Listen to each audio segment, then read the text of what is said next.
wanda yake labarin shi Alhaji Abubakar Borno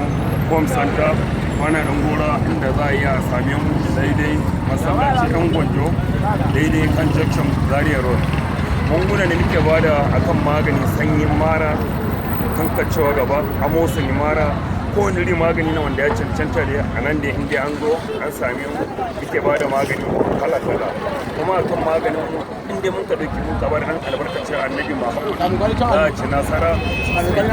kuma akan lura ko ma kan magani muke ba da taimako na akan al'umma yan uwa musulmi. Yawwa kuma ga shi nan magunguna da iri muke ba da bangare,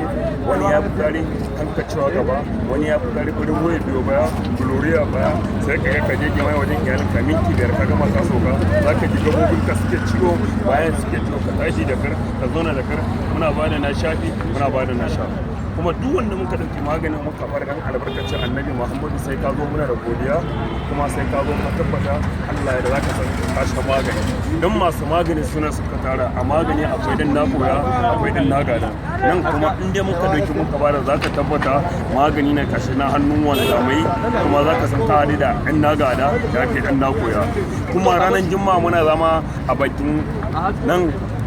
bakin dasa daidai masallaci za a iya a same mu yawwa akan maganin mu a zo a jaraba ga yi ko ba ran jima ne kawai ba mu mutuwa amma ko shi in an zo za a same mu home center, kuma duk laluran da yake da muka zaka zo kai muna da za mu da kike moko ko ba da za a ci nasara. Kuma akan maganin ba iya maganin sanyi kawai muka bada ba, mun kuna ne bangaren basir, walisa, hawan jini, kaba ciki, sikila da shan da mun guna ne iri-iri da wanda muke